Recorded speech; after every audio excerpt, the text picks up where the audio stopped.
Maraming salamat po. Sir Kiko, you may join.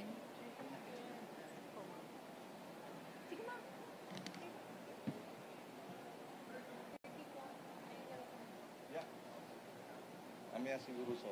Go ahead. 2 minutes. Magandang hapon sa inyong lahat. Kahapon sa isang media interview, tinanong sa akin bakit naisip ko na muling tumakbo para sa Senado. Heto ang maikling kwento. Noong 2014, wala na ako sa gobyerno. Nagkaroon ng matinding problema sa pagtaas ng presyo ng bigas at iba pang mga bilihin sa buong bansa. At hiniling ni Pangulong Noynoy na bumalik ako sa gobyerno upang tulungan siyang ayusin ang problema na ito. Tinanggap ko ang hamon at sumabak sa problema. Agad-agad tayong kumilos upang pigilan ang pagtaas ng presyo ng bigas.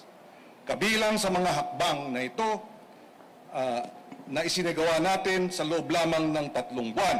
Una, bilang chairman ng NFA, kasama ang Customs, NBI at CIDG, hinabol natin ang mga smuggler at mga nagsasamantalang mga trader at hoarder. Kinumpiska ang halos kalahating bilyong pisong halagang smuggled na bigas, sinampahan ng kasong kriminal at administratibo, ni-revoke ang mga permit nila, sinampahan din ng mga kaso ang tiwaling NFA na opisyal sa 6 na rehiyon sa buong bansa. Pangalawa, sa unang pagkakataon sa 42-year history ng NFA, binago natin ang sistema ng importasyon, ginawa natin patas, tinigil natin ang pag-import ng overpriced na bigas mula sa Thailand at Vietnam, tinigil din ang tongpats. Dahil sa mga hakbang na ito, naibaba natin ang rice inflation mula 15% hanggang 0.8% within 1 year. Nanatiling 36 pesos a kilo hanggang 38 pesos a kilo ang ordinary commercial rice sa merkado. At naging sanhi ito ng lowest inflation rate sa buong bansa sa loob ng 20 years, umula pa noong 1995. Bumalik tayo sa gobyerno noon para ayusin ang problema ng mataas na presyo ng bigas at iba pang bilihin at naayos natin ito. Malaking problema ulit ngayon ang mataas na presyo ng bigas at iba pang bilihin. Kaya nais ko muling bumalik upang masolusyonan ang dinadaing ng ating mga kababayan. Nagawa na natin ito noon, kayang-kaya nating solusyonan ulit ito ngayon, basta nagtutulungan ang lehislatura at ang executive branch. Handa tayong isantabi ang politika upang tulungan ang gobyerno dahil walang kulay politika ang gutom. Gutom ang taong bayan sa solusyon. Gutom ang taong bayan sa mga pangarap. Gutom ang taong bayan sa pag-asa. Kapag walang bahid, tapat at totoo ang pamumuno at paglilingkod, mawawala na rin ang pagiging gutom o gutom ng ating minamahal na mga kababayan. Salamat. Okay. Now question. Robert Mano, Teleradio. Pakipasa ng mikropono po. Robert Mano, Teleradio. Ay, Sir, Maya Pagat Panapon.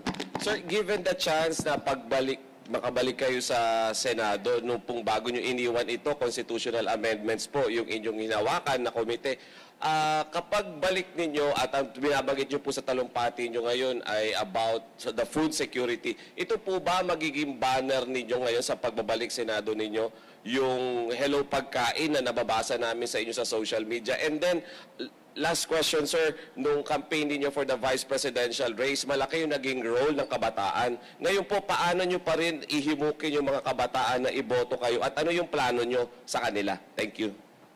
Maya Pagat Panapon, maraming salamat sa tanong.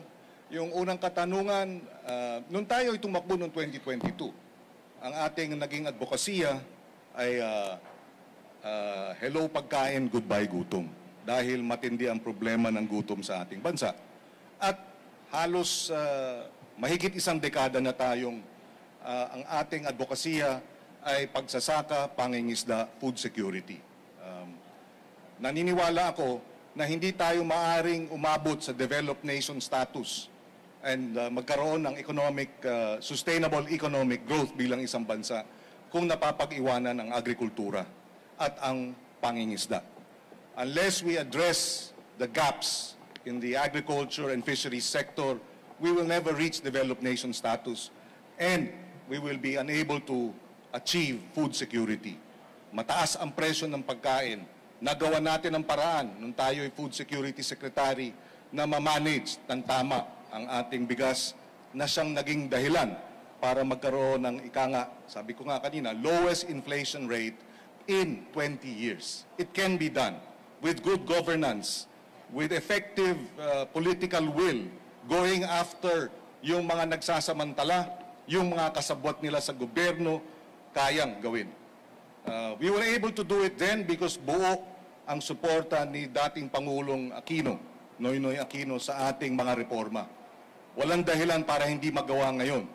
Ang kinakailangan lang buo rin ang suporta ng Pangulong Marcos kasama si Secretary Kiko Laurel, magtutulungan ng executive at legislative branch para magawa ito. Sa usapin naman nung kabataan, ay talagang kakaiba ang naging pagtaya ng ating mga kabataan nung nakaraang halalan. At ako'y naniniwala sa mensahe natin ng tapat at totoong panunungkulan, sa ating mensahe na kinakailangan nating ituloy itong paninindigan para sa tapat na pamumuno, malinis na gobyerno. We will be able to inspire our young people to continue what we started out in the last election. Okay, Ms. Sherry Ann Torres from ABS-CBN. Hi sir, magandang hapon. Hello ma'am, Opo. long time no see. Oo nga, see you soon. Sen, nung 2022, alam naman na lahat, pwedeng sabihin na nagsakripisyo ka. Pwede ka pang magkaroon na isang term, pero sumama ka dun sa bandwagon, no, sa vice presidential elections. Ngayon, ang Senado, ang sabi nga masikip, tapos dominado ng taga-mayorya.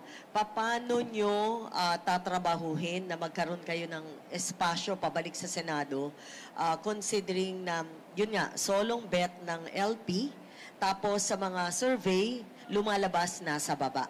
Paano nyo gagawin? Unang-una yung mga survey na yan ay kasalukuyan yan. Hindi pa yan survey ng araw ng halalan. At marami tayong nakita sa nakaraan na yung mga nangingibabaw, number 1, number 2 sa survey sa umpisa ng kampanya, talo. At nakita na rin natin, yung mga nasa ilalim, number 20, number 13, number 17, ay nananalo. In other words, uphill battle ito, but we will have to do our darnest best. Ika nga, ang tawag dito, maglilimos ng boto. No, we will have to work hard to get to make each vote count. And we are actually a coalition. Mula pa noong 2010, may alyansa na kami ng Akbayan. In fact, ang campaign manager namin sa darating na halalan ay si Senator Risa Ontiveros ng Akbayan. So together with the LP and Akbayan and the kilusan ng nagkakaisang Pilipino under Bam Aquino, we have that coalition. We're also working on negotiations with other groups, particularly Magdalo. No? And of course, we have the Mamamayang Liberal Party list. So nariyan si Laila de Lima, si Teddy Bagilat, at si Erin bilang kandidato sa party list. Nariyan si Chel Jokno, kalyado rin natin sa Akbayan. Nariyan si Gary Alejano ng Magdalo. Of course, Vice President Lenny is running sa lokal, as well as Sunny Trillanes, at kami naman ni Bam sa national. So this is how we are working and envisioning the coming campaign. You know, that sa suporta ng taong bayan, sa ating panawagan ng tapat at totoong panunungkulan, nakita natin ang sigasig ni Senator Risa Ontiveros, ang ating campaign manager, sa pagbubunyag at pagtututol sa Pogo, kay Pastor Kibuloy at iba pang mga katiwalian at hindi tamang palakad ng gobyerno noon.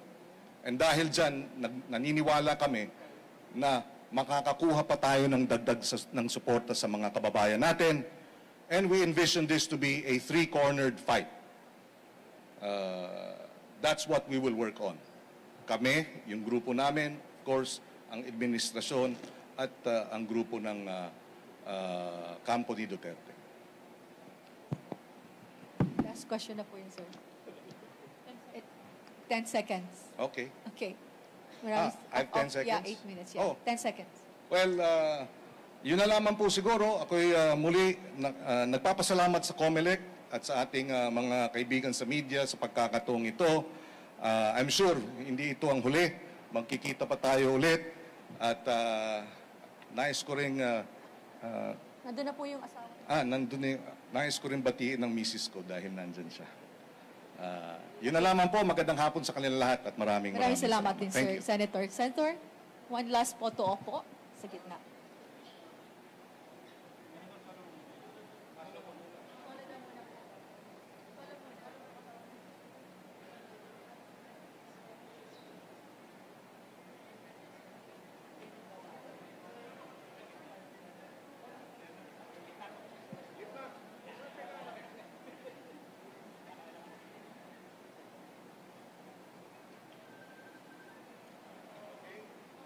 Sharon, please join him. Okay na yan, Jay.